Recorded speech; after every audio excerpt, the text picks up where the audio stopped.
हुकूमत को गवर्नेंस नहीं आती, लेकिन हम जो भी आईनी तरीका है उसके तहत चल के आगे बढ़ना चाहते हैं। वफाक भी हमारे हवाले कर दे, पाकिस्तान पीपल्स पार्टी के हवाले कर दे। इंशाल्लाह ताला हम वैसे बैकडोर से नहीं आने के, इंशाल्लाह ताला इस मुल्क के लोग हमें वो पूरी जिम्मेदारी देंगे पाकिस्तान पीपल्स पार्टी को, और तभी इस नाअहल नाकाम सेलेक्टेड हुकूमत से छुटकारा मिलेगा, जो कि हर चीज़ का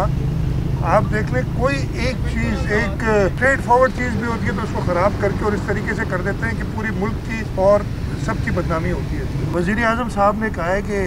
मुझे नहीं पता, मैंने सुनी ये बात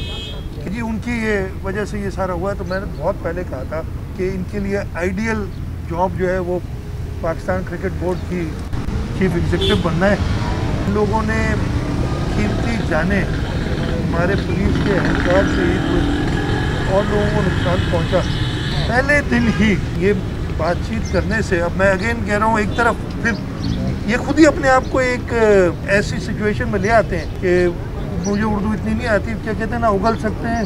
निगल सकते हैं, और इस सिचुएशन में आके फिर वो SOS का पैगाम देते हैं और फिर दूसरों कहते हैं आओ मदद के लिए, और बाकी लोगों को आके इनको बेल आउट करना पड़ता है। ये एक बार नहीं, आप हर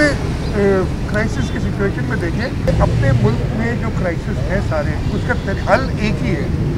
सारे स्टेक होल्डर्स साथ मिल के बैठें, तो सारे स्टेक होल्डर्स में एक चीज़ सिर्फ क्लियर होनी चाहिए कि मुल्क की मफाद में हमने काम करना। लेकिन अगर मैं कहूँगा कि जी मैं फ़लाने से बात नहीं करूँगा, इसकी शक्ल मुझे अच्छी नहीं लगती,